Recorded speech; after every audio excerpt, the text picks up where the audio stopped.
The story of Tamim Al Dari. A group of sailors, led by Tamim Al Dari, set out across the open sea on a merchant vessel. But the journey did not go as planned. A violent storm rose without warning. Waves towered above them, crashing relentlessly as the winds drove them far off course. For an entire month, they were lost, drifting, exhausted, until finally, through the mist, an island appeared.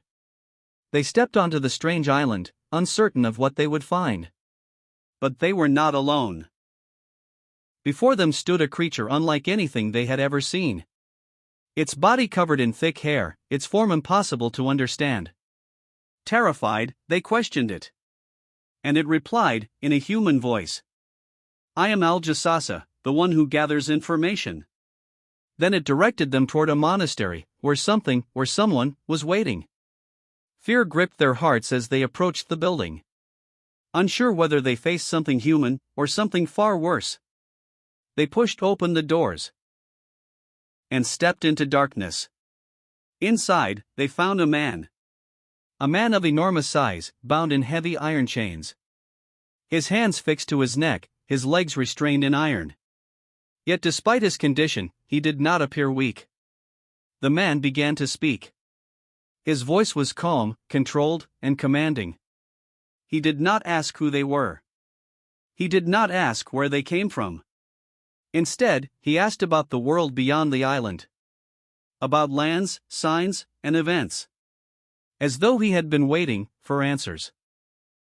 He first asked about the date palm trees of Baisan. Do they still bear fruit? They replied, yes, they do. The man fell silent for a moment. Then said, soon, they will no longer produce.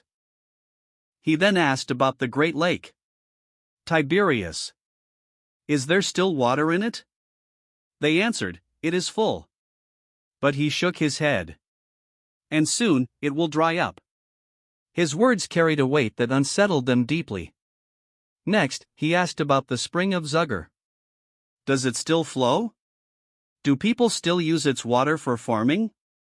They confirmed, yes, life continues there. And he listened. As if measuring time itself, through the fading signs of the earth. Then came his final question. He asked about a prophet, among the unlettered people. Has he appeared? What has become of him? They told him.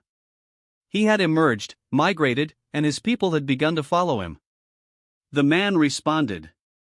It is better for them, that they obey him. Then, everything changed. The man revealed who he truly was. I am the Masih ad-Dajjal.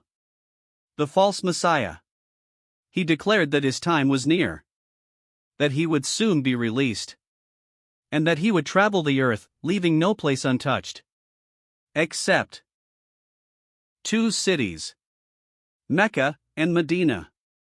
He said that each time he would try to enter them, he would be turned back. By angels, standing guard with drawn swords. Hearing this, the sailors fled.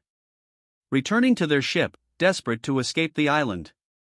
Tamim Al Dari would later reach Medina, where he embraced Islam. And told this story to the Prophet Muhammad, peace be upon him. Who confirmed it as truth.